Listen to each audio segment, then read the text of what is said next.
Dear students, आज हम CA foundation का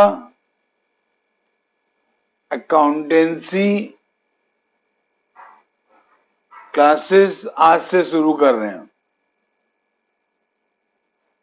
सीए फाउंडेशन का अकाउंटिंग सिलेबस के बारे में तुमको कुछ बताऊं। जो पहला मॉड्यूल है जो सीए इंस्टीट्यूट ने आपको दिया है, उस पहले मॉड्यूल में करीबन 24 चैप्टर हैं। उसमें से 13 चैप्टर ऐसे हैं जो आप 11th में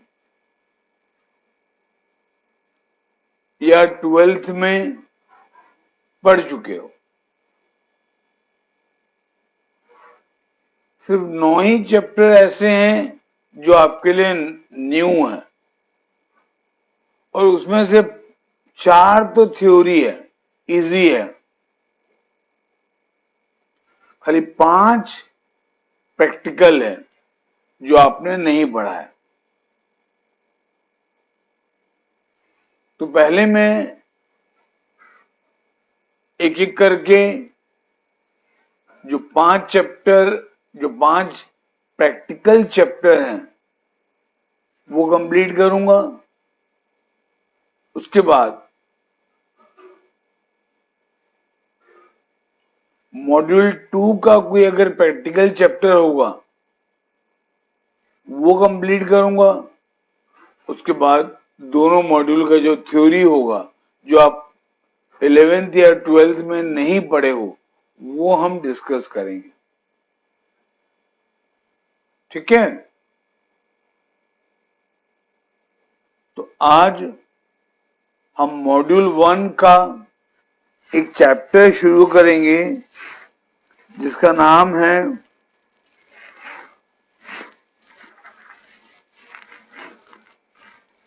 कंसाइनमेंट।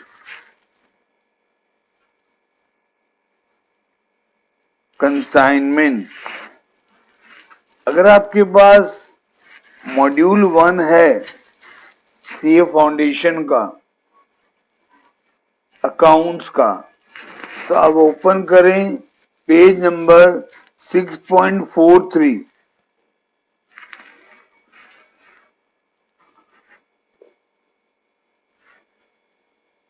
इसमें चैप्टर मिलेगा आपको कंसाइनमेंट। पहले कंसाइनमेंट का एक मीनिंग मैं आपको समझाता हूं, एक छोटा सा एग्जाम्पल लेकर। मान लो मेरा बिजनेस है दिल्ली में। ठीक है, मान लो मेरा कपड़े का बिजनेस है दिल्ली में।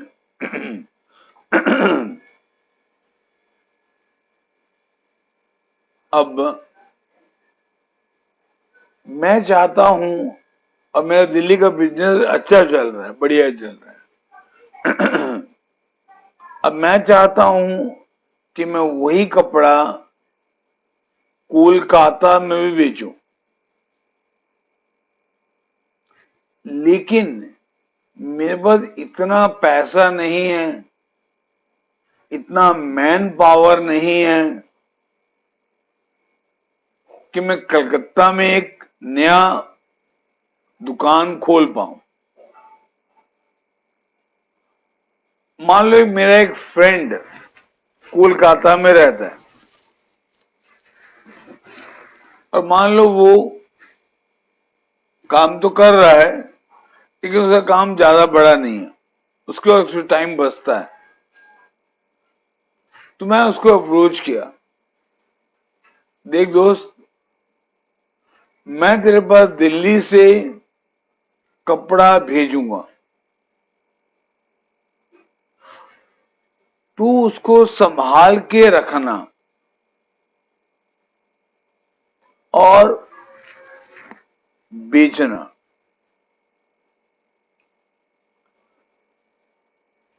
मैं जो कपड़ा भेजूंगा दिल्ली से कोलकाता, उसमें खर्चा आएगा, वो सब मेरा, मैं सहूंगा। तेरे पास जब गुड्स पहुंचेगा तो उसको संभाल के रखेगा तो तेरा भी खर्चा आएगा, तो अगर तो वो खर्चा भी मैं सहूंगा। सारा खर्चा मेरा, मैं अपने फ्रेंड को बोला।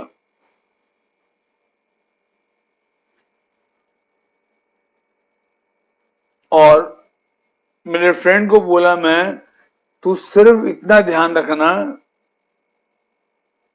कि सामान को, जो कपड़ा मैं भेजूंगा उसको अच्छे तरह से संभाल के रखना और अच्छे तरीके से बेचना। और तू जितना बेचेगा कुछ परसेंट मैं तेरे को कमीशन दूंगा। मान लो मेरा दोस्त मान गया, मैं उसको कपड़ा भेजना शुरू किया और वो बेचना शुरू किया, तो मेरे और मेरे दोस्त के बीच में ये सब जो बिजनेस चल रहा है, इस बिजनेस को बोलते हैं कंसाइनमेंट बिजनेस। इस बिजनेस में मिनिमम 2 पार्टी होते हैं। एक तो मैं हूं, मुझको बोलते हैं कंसाइनर। जो गुड्स भेजता है, जिसका सामान है, उसको बोलते हैं कंसाइनर। और जिसके पास गुड्स गया, यानी कि मेरा दोस्त जो कोलकाता में है, वो है कंसाइनी। ठीक है। और इस बिजनेस को बोलते हैं कंसाइनमेंट बिजनेस। और कंसाइनमेंट बिजनेस में कंसाइनर हर कंसाइनमेंट बिजनेस का प्रॉफिट अलग से निकालता है। मतलब मैं जो सामान भेजूंगा मेरे फ्रेंड को जो कोलकाता में है, उससे मैं कुछ कमाऊंगा ना, उम्मीद है पूरा, तभी तो बिजनेस कर रहा हूं मैं, अपना बिजनेस को एक्सपैंड कर रहा हूं। तो मैं जो कमाया उसका कैलकुलेशन मैं अलग से करूंगा। इस बिजनेस को अपने बाकी बिजनेस के साथ जो मैं दिल्ली में कर रहा हूं उसके साथ मर्ज नहीं करूंगा, इसका प्रॉफिट अलग से निकालूंगा। मान लो मेरा ये बिजनेस सक्सेसफुल रहा, मेरा और एक फ्रेंड है जो मान लो रहता है मुंबई में, मैं उसको भी अप्रोच किया इसी प्रकार से, वो भी मान गया। मान लो मैं वहां भी अपना कपड़ा भेजना शुरू कर दिया और वो बेच रहा है, कमीशन को दे रहा हूं, तब मेरा 2 जगह कंसाइनमेंट बिजनेस चल रहा है, एक कोलकाता में एक मुंबई में। तो मैं दोनों का प्रॉफिट अलग अलग निकालूंगा। कोलकाता कंसाइनमेंट बिजनेस जो प्रॉफिट या लॉस, उसका कैलकुलेशन मैं अलग से करूंगा और मुंबई के साथ अलग करूंगा। इसके लिए एक कंसाइनमेंट बिजनेस से कितना प्रॉफिट हुआ या कितना लॉस हुआ, ये जानने के लिए कंसाइनर कंसाइनमेंट अकाउंट बनाता है। मैं कोलकाता बिजनेस के लिए अलग कंसाइनमेंट अकाउंट बनाऊंगा और मुंबई बिजनेस के लिए अलग कंसाइनमेंट अकाउंट बनाऊंगा। क्यों? क्योंकि मेरे को दोनों का प्रॉफिट अलग अलग जानना है कि कोलकाता बिजनेस से कितना प्रॉफिट हुआ, मुंबई बिजनेस से कितना प्रॉफिट। ठीक है। ये मैंने आपको थोड़ा सा आइडिया दिया कंसाइनमेंट बिजनेस के बारे में। अब बुक से पढ़ते हैं। बुक ओपन करो, पेज 6.44। यहां पे दिया हुआ है मीनिंग ऑफ कंसाइनमेंट। ये मीनिंग मैं आपको लिखा रहा हूं, लिखो। थोड़ा बुक से थोड़ा अलग है। देखो, consignment is the dispatch, DESPATCH, एक ही वर्ड है, dispatch. Consignment is the dispatch of goods from a person called consigner, called consigner, bracket में लिखना principal, principal, to a person called consignee, to a person called consignee, bracket में agent, to be sold by the consignee, to be sold by the consignee on behalf of the consigner, on behalf of the consigner against some commission.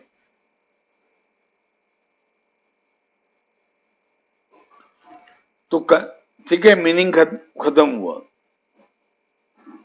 तो consignment business में generally दो party होते हैं, एक consignor और एक consignee. इन दोनों में रिलेशन प्रिंसिपल और एजेंट का होता है। ये कंसाइनर प्रिंसिपल है और कंसाइनी एजेंट है। और एक बात तुमको बताऊं, unless otherwise mentioned in the question, consignment business का सारा खर्चा, सारा लॉस कंसाइनर सहेगा। मतलब जब मैं कंसाइनर हूं, हमारे एग्जाम्पल में मैं जो कपड़ा भेजूंगा अपने दोस्त के पास जो कोलकाता में है, तो भेजते वक्त जो खर्चा होगा वो मैं सहूंगा। वो कपड़ा मान लो कोलकाता पहुंच गया, मान लो कोलकाता स्टेशन, हावड़ा स्टेशन में पहुंच गया।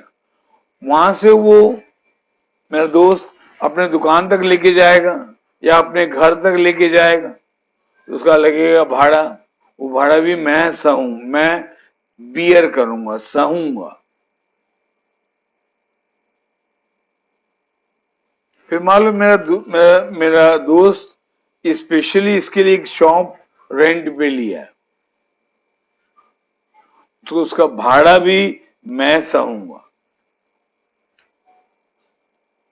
मान लो गुड्स का वो इंश्योरेंस करवा के रखा है, तो इंश्योरेंस प्रीमियम भी मैं दूंगा। सामान बेचते वक्त जो खर्चा होगा वो भी मैं सहूंगा। मैं मतलब कंसाइनर। तो अनलेस अदरवाइज मेंशन्ड सारा एक्सपेंसेस कंसाइनर बियर करता है, सहता है। क्वेश्चन में कुछ और लिखा है तो फिर तो क्वेश्चन में जो लिखा है वो मानना पड़ेगा। अगर क्वेश्चन साइलेंट है कि खर्चा कौन सहेगा, तो कौन सहेगा? कंसाइनर। और कंसाइनी को सिर्फ क्या मिलेगा? कमीशन, जो सेल्स का कुछ परसेंटेज होगा जनरली, ठीक है।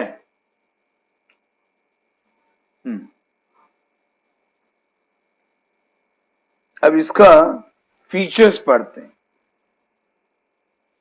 देखो, जहां डेफिनेशन खत्म हुआ, जहां मीनिंग खत्म हुआ है, तो लास्ट सेंटेंस का लास्ट पार्ट में लिखा हुआ है the following should be noted carefully. उसके अंडर में 9 पॉइंट है। पहला पॉइंट, ये तो तुमको समझ में आ गया होगा, अभी मैं समझाया है। जो कंसाइनर है वो प्रिंसिपल है। पॉइंट नंबर 2 भी समझ में आ जाएगा, जो कंसाइनी है वो एजेंट है। पॉइंट नंबर 3,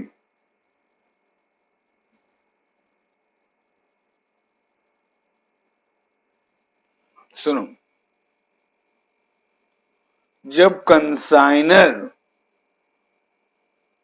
कंसाइनी को, पॉइंट नंबर 3 समझा रहा हूं, जब कंसाइनर कंसाइनी को गुड्स भेजेगा तो खाली गुड्स का फिजिकल पोजीशन ट्रांसफर होगा from consignor to consignee. Ownership अभी भी कंसाइनर के पास है। कल अगर मेरे को लगा कि कंसाइनी शायद ठीक से काम नहीं करेगा तो मैं कंसाइनी को बोलूंगा मेरा सारा सामान वापस कर दे, तो कंसाइनी को वापस करना पड़ेगा, बिकॉज ओनरशिप अभी तक मेरे पास है। लेकिन अगर कंसाइनी किसी को बेच दिया तो ओनरशिप ट्रांसफर हो गया।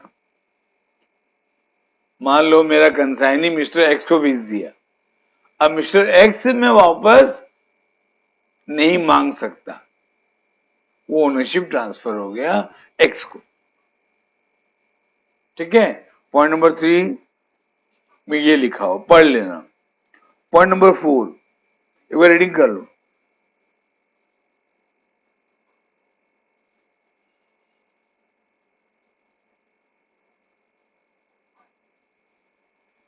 सुनो, पॉइंट नंबर 4 समझा रहा हूं। हम जब सामान बेचते हैं तो हम एक इनवॉइस देते हैं ना, एक बिल देते हैं ना कस्टमर को, जिसमें हम गुड्स के बारे में लिखते हैं कि क्या सामान बेचे, कितना बेचे, रेट पर यूनिट क्या है, टोटल क्या है, सब लिखते हैं ना उसमें। मतलब उस इनवॉइस के द्वारा हम सेलर को, सॉरी, हम बायर को ये बताते हैं कि भैया ये गुड्स के बारे में इंफॉर्मेशन है, पढ़ ले तू। उसी प्रकार जब कंसाइनर कंसाइनी को सामान भेजेगा, वो भी एक कागज में सब लिखेगा, गुड्स कौन सा है, उसका रेट पर यूनिट क्या है, टोटल कॉस्ट क्या है, सभी कागज में लिख के कंसाइनर कंसाइनी के पास भेजेगा। उस कागज को हम इनवॉइस नहीं बोलेंगे, तो क्या बोलेंगे उसको? Proforma invoice. क्या बोलेंगे उसको? प्रोफॉर्मा इनवॉइस, क्योंकि इनवॉइस जनरली सेल के समय बनता है। इनवॉइस जनरली सेल के समय बनता है, और मैंने अभी कहा कि कंसाइनमेंट सेल नहीं है, it's a mere dispatch of goods from a person called consignor to a person called consignee.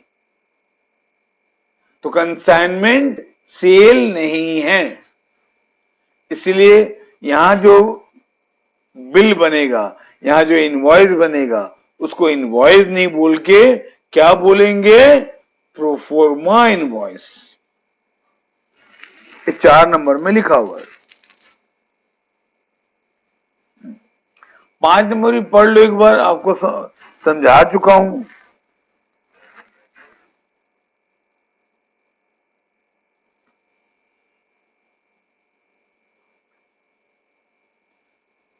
पांच नंबर में ये लिखा है कि कंसाइनी जो भी खर्चा करेगा वो कंसाइनर से लेगा।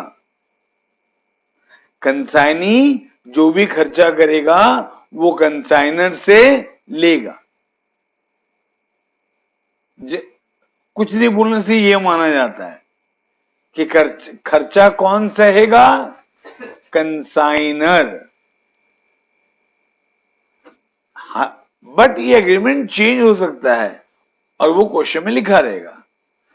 अगर मान लो कंसाइनर बोलता है कि भैया कंसाइनी अपना खर्चा तो खुद सहना भाई,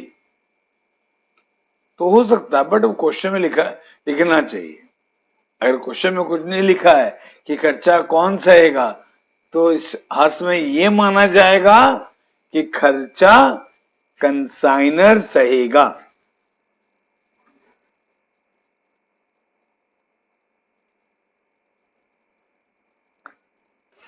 सिक्स नंबर पॉइंट देखो, जनरली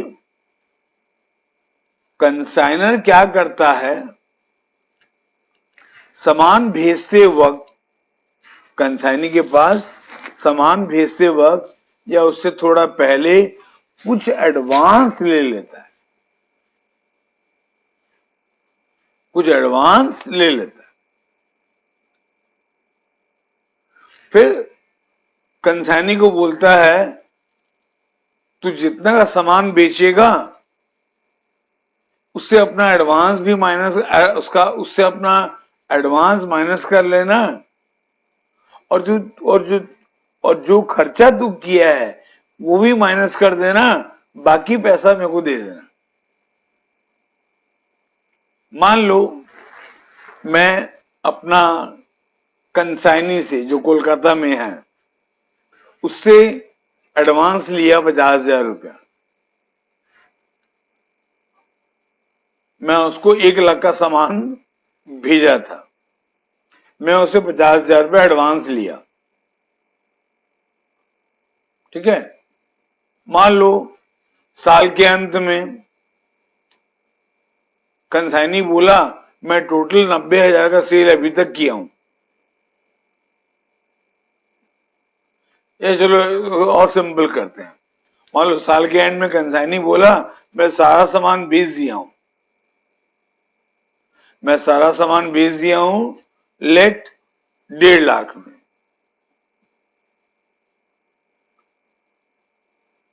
और मान लो कंसाइनी खर्चा किया था 10,000 रुपया, तो मैं कंसाइनी से कितना पैसा लूंगा, 1.5 लाख माइनस 60,000। 60,000 किस बात का, 50,000 एडवांस का और 10,000 रुपया खर्चा का, कंसाइनी का खर्चा। तो 60,000 माइनस करके वो बाकी 90,000 मुझको देगा, ठीक है। देखो यही लिखा हुआ है बिट नंबर 6 में।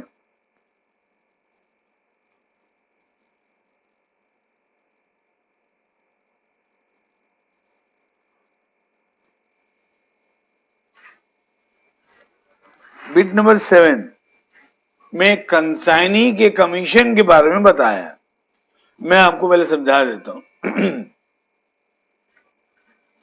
कंसाइनर कंसाइनी को कमीशन देता है, ये तो मैंने बताया आपको अभी। ये कमीशन जनरली 3 प्रकार का होता है, लिख के रखो, टाइप्स ऑफ कमीशन। पहला ऑर्डिनरी कमीशन, दूसरा del credere commission. Del credere DEL credere, CREDERE, del credere commission. और तीसरा है ओवर राइडिंग कमीशन। ठीक है, तीनों के बारे में बता रहा हूं। ऑर्डिनरी कमीशन ऑर्डिनरी है, इसमें कोई स्पेशल फीचर नहीं है। ये कंसाइनी के एफर्ट्स का रिवॉर्ड है, ये कंसाइनी के मेहनत का रिवॉर्ड है। कंसाइनी मेहनत कर रहा है ना भाई, सामान रिसीव कर रहा है, ध्यान से रख रहा है, फिर बेच रहा है, काम तो कर रहा है बेचारा, तो उसके लिए उसको जो कमीशन मिलेगा उसको बोलते हैं ऑर्डिनरी कमीशन। और ये जनरली सेल का कुछ परसेंटेज होता है जनरली। दूसरा है ओवरराइडिंग कमीशन, नहीं, दूसरा है डेल क्रेडर कमीशन। ये डेल क्रेडर कमीशन क्या है, ध्यान से सुनना। अब मैंने आपको क्या कहा, सारा खर्चा कौन सहेगा, कंसाइनर।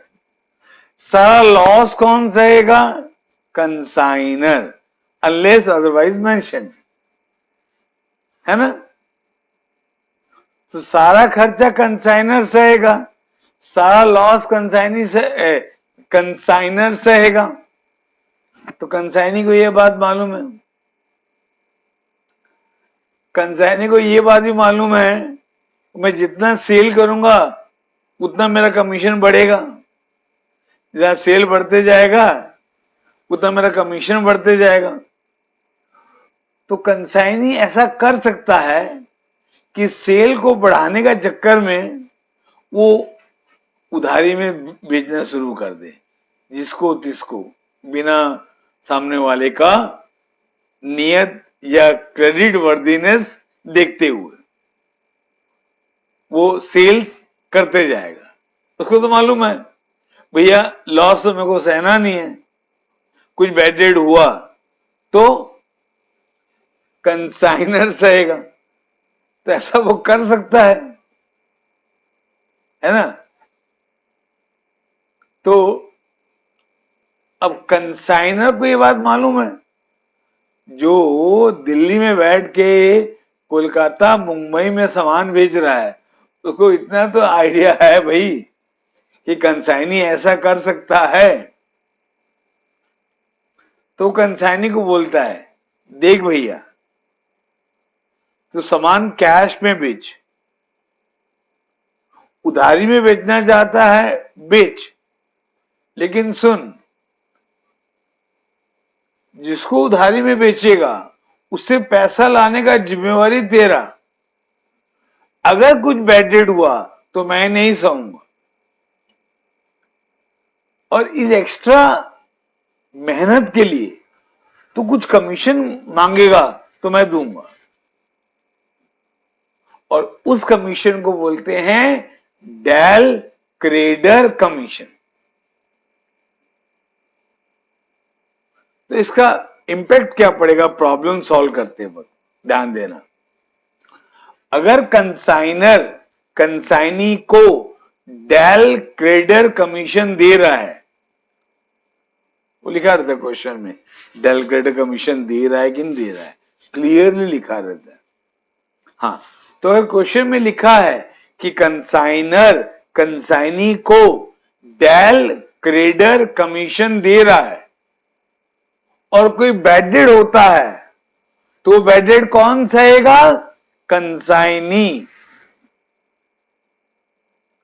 और अगर कंसाइनर कंसाइनी को डेल क्रेडर कमीशन नहीं दिया है और बैड डेट होता है, तो बैड डेट कौन सहेगा, कंसाइनर। ठीक है, समझ में आया डेल क्रेडर कमीशन के बारे में। थोड़ा पढ़ लो एक बार। बिट नंबर 7, थर्ड कमीशन नहीं बताया, मैं बताऊंगा अभी है, ओवरराइडिंग कमीशन।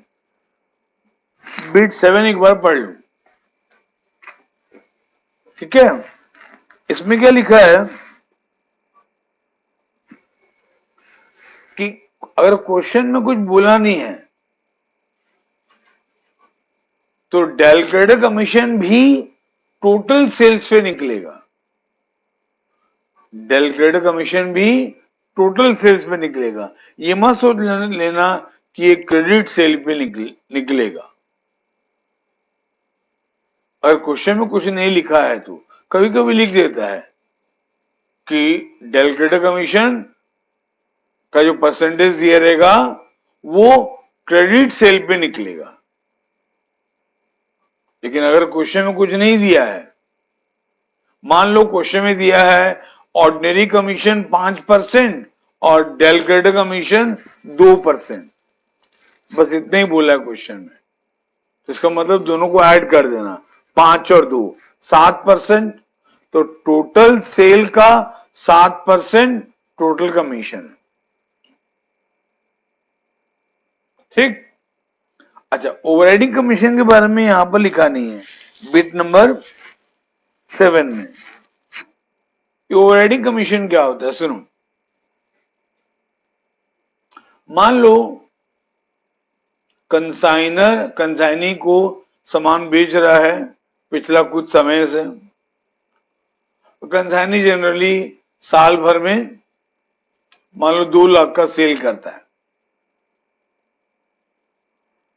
तो कंसाइनी को थोड़ा बूस्टअप करने के लिए कंसाइनर बोला कंसाइनी को, देख भाई अगर तू थोड़ा सेल बढ़ाएगा तो मैं तेरे को एक्स्ट्रा कमीशन दूंगा।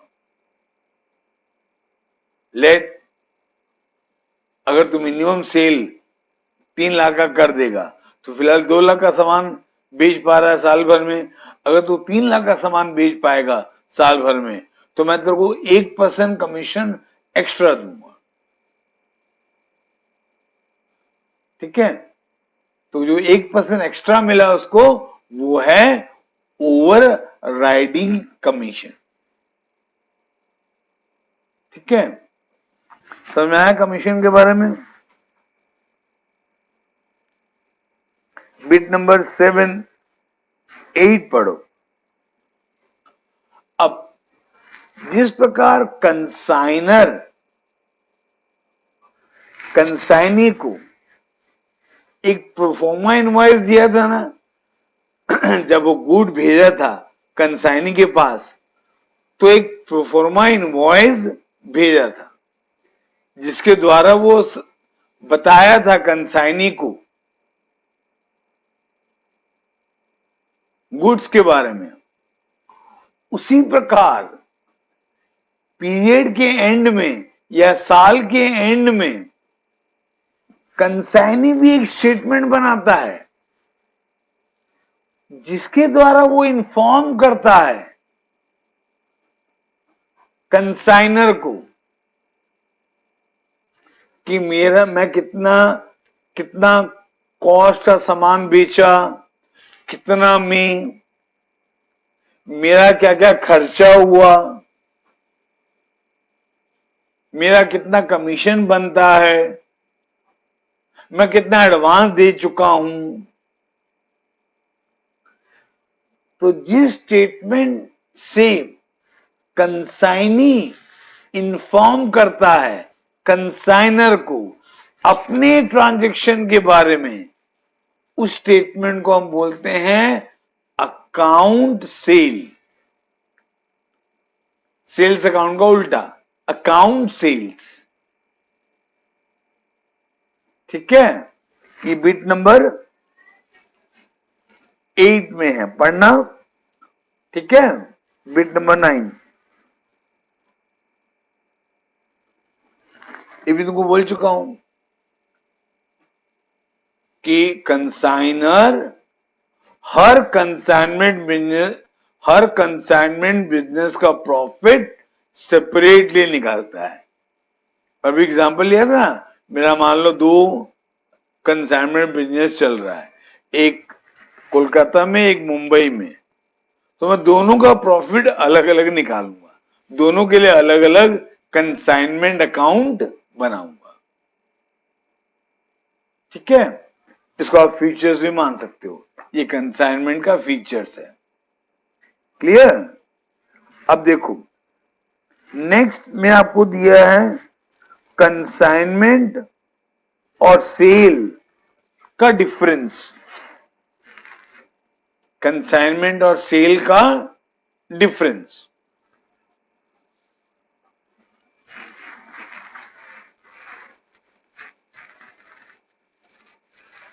पहला पॉइंट में क्या लिखा है, ओनरशिप के बारे में। जब कंसाइनर कंसाइनी को गुड्स सेंड करेगा तो क्या ओनरशिप ट्रांसफर होगा? नहीं, खाली गुड्स का फिजिकल पोजीशन ट्रांसफर होगा कंसाइनर से कंसाइनी के पास, ओनरशिप ट्रांसफर नहीं होगा कंसाइनमेंट में। लेकिन सेल के समय जब सेलर गुड्स देगा बायर को तो उसी समय ओनरशिप ट्रांसफर हो जाएगा, उसी समय ओनरशिप ट्रांसफर हो जाएगा। सेकेंड पॉइंट, मान लो कंसाइनी को लगा मैं सामान बेच नहीं पाऊंगा या सामान अच्छा नहीं है, बिक्री नहीं हो रहा है, कुछ सामान बिका बाद में नहीं बिक रहा है, उसको लगा सामान खराब है या मेरे पास टाइम नहीं है मैं बेच नहीं पाऊंगा, तो रिटर्न कर सकता है। जब चाहे कंसाइनी कंसाइनर को सामान रिटर्न कर सकता है। लेकिन तुम जिसको सामान बेचे हो, सेल की हो, अगर तो मान लो तुम सेलर हो, तुम सामान किसी को बेचे हो, तुम्हारा जो बायर है क्या वो जब चाहे सामान वापस कर सकता है? नहीं, क्योंकि ओनरशिप ट्रांसफर हो चुका है, वो ओनर बन चुका है। अब अगर वो ट्रांसफर करना चाहता है पहले तुमसे परमिशन लेगा, तुम हां बोलोगे तो वो वापस करेगा कि नहीं। फिर ये पॉइंट भी, थर्ड पॉइंट भी मैं आपको बताया कि सारा एक्सपेंसेस, सारा लॉसेस कंसाइनमेंट बिजनेस का जनरली कौन सहता है? कंसाइनर। जनरली कौन सहता है? कंसाइनर। मतलब गुड्स भेजने के बाद भी, कंसाइनी के पास गुड्स भेजने के बाद भी वहां भी जो लॉस होगा, मान लो कंसाइनी की दुकान से चोरी हो गया या कंसाइनी की दुकान में आग लग गया, सामान चोरी, सामान डिस्ट्रॉय हो गया, वो लॉस भी कंसाइनर सहेगा। लेकिन सेल के समय ऐसा होता है क्या? आप मान लो किसी को सामान बेचे हो, वो सामान लेके जा रहा था, उसका एक्सीडेंट हो गया, सामान खराब हो गया, या वो लेके जा रहा था तो दुकान में रखा, भगवान ना करे आग लग गया, सामान जल गया, आप सहोगे लॉस? नहीं, आप बेच दिए, आपका जिम्मेवारी खत्म, जो खरीदा उसका जिम्मेवारी है, वो सहेगा सेल में। बट कंसाइनमेंट में ऐसा नहीं होता है। अगर मैं सामान भेजा कंसाइनी के पास और कंसाइनी का गोडाउन में टूट गया उससे गलती से, या चोरी हो गया या आग लग गया, सब लॉस मुझको सहना है, मुझको मतलब कंसाइनर को।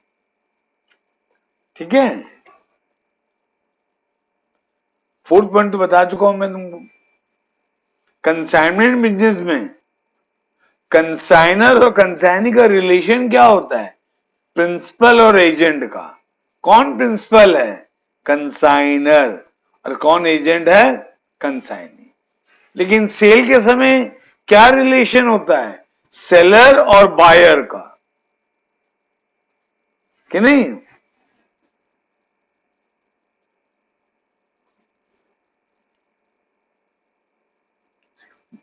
पॉइंट नंबर 5 भी उनको बता दिया।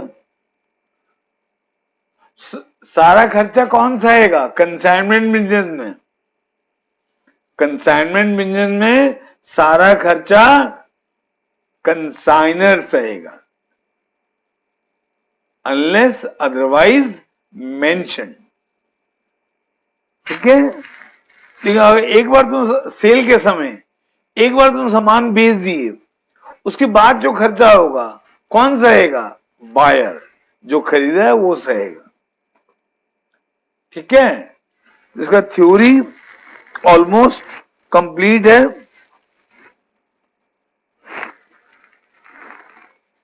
ठीक है, कमिंग क्लास हम इसका प्रॉब्लम शुरू करेंगे। ठीक है, आज इतने ही पढ़ेंगे। Have a nice day.